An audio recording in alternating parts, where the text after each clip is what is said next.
هتموت من الضحك بعد تأهل الزمالك إلى نهائي كأس الكونفدرالية الأفريقية مع عمرو أديب، وفيديو مهم جدا جدا. واوعوا تروحوا في أي حتة نسمع، وكلام مهم جدا جدا مع وحوش أفريقيا وعمرو أديب، وهتموت من الضحك. نسمع. النهارده البداية عشان تعرف انت مين، انت مستواك عامل ازاي. قول لي مين لعيبة في مواهب اللعيبة اللي انت شفتها النهارده. قول لي مين في مصر عنده المواهب دي. قول لي مين في مصر بيعرف يلعب الكورة دي. فرقة قوية، هي محتاجة بس شوية ثقة، هي محتاجة بس تعرف انها مهمة، هي محتاجة بس تعرف ان هي كمان عندها حظ، ان هي كمان عندها توفيق، وان الفانيلا البيضة اللي بخطين ليها نصيب في الحياة وتقدر تكسب وتاخد بطولات. النهارده اللعيبة ادت كل اللي عندها، تعبوا مجهود كبير، لكن اتحط مجهود في حرفنة، في موهبة، في فرقة تستحق. الفرقة دي قاعدة سنين ما بتاخدش حقها لأسباب كتيرة، لأسباب كتيرة كل الزملكاوية عارفينها. إنما النهاردة آن الأوان بقى إنك ترفع راسك فوق وتبتدي تواجه، تبتدي تاخد مكانك، تبتدي تنافس، تبتدي تعرف مكانتك. مفيش حاجة اسمها اصل انت الوسيم، اصل انت بس بتاع المركز التاني، اصل انت ما عندكش نصيب، اصل انت الادارة بتاعتك دايما مش قد كده، اصل انت لا. من هنا ورايح زمالك زمالك زمالك، وغني عن القول. بص شوف جمهور الزمالك قد ايه، علشان بس كل الناس تقول لك ايه 99.9 من مصر بيشجعوا. لا، بص النهارده في الاستاد، بص شوف جمهور الزمالك قد ايه. الناس دي كانت مستنيه نصره، نصره قويه وفرحه عشان يخرجوا من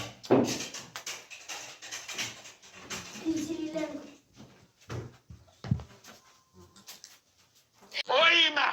هو ده نادي الفن. على فكرة اما بنتكلم على نادي الفن والهندسة، هذا ليس من قبيل التفخيم او نادي عنده جمهور عظيم.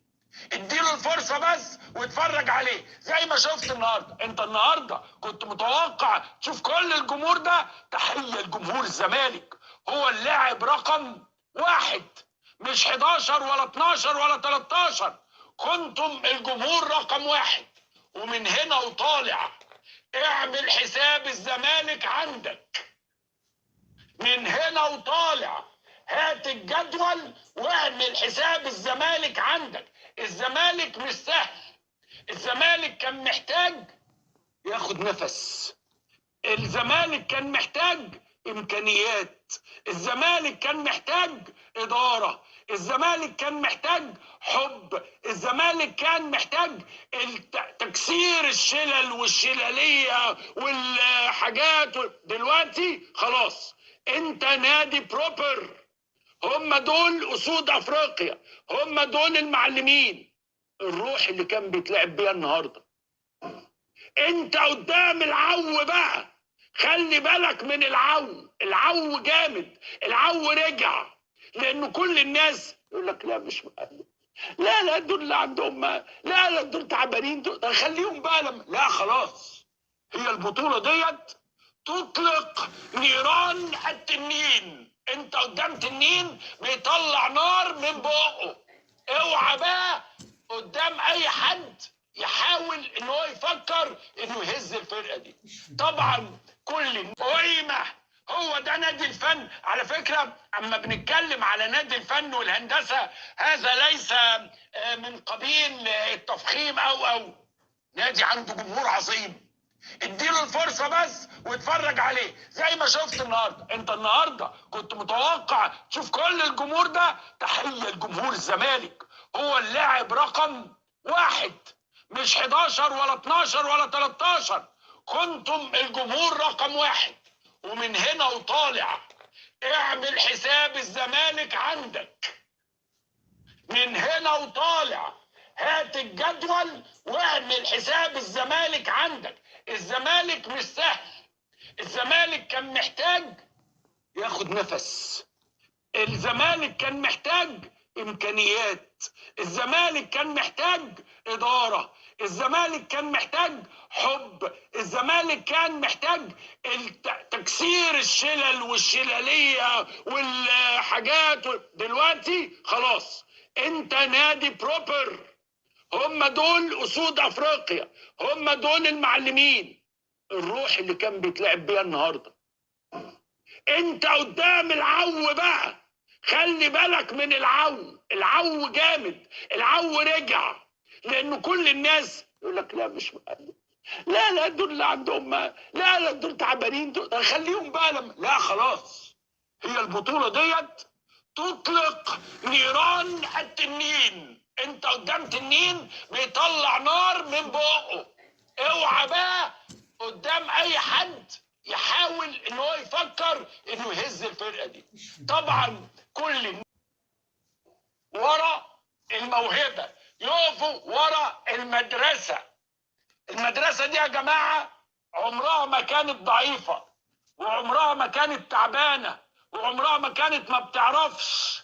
الزمالك بيعرف وبيقدر، بس دايما كانت ظروفه صعبه ودايما كان بخته مايل.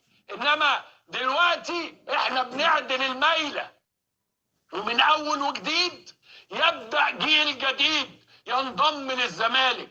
يبتدي شباب يعرفوا مين هو الزمالك. كانوا دايما يقولوا له ايه؟ الزمالك ده فريق الفريق ده بتوع البليه بتوع الناس دول اصلا ما لهمش. دول عندهم خناقات على دول قاعدين في لا، من النهارده انت فريق بروبر كامل متكامل باشا. تاريخ فانيلا عريقة، نادي جبار، نادي. بكرة عندنا ماتش مع الأهلي وسيراميكا، ماتش جبار فعلا، وهو ده اللي الأهلي هيقدر يثبت وجوده، وإن شاء الله الأهلي مكمل للنهاية. نسمع طبعا أستاذ عمرو. عظيم، نادي يقدر، نادي بصراحة. المباراة بتاعة الزمالك النهاردة كانت مفزعة ومرعبة، ولكن في النهاية أسود أفريقيا، وحوش الغابات، أساتذة الكورة، لعيبة أفريقيا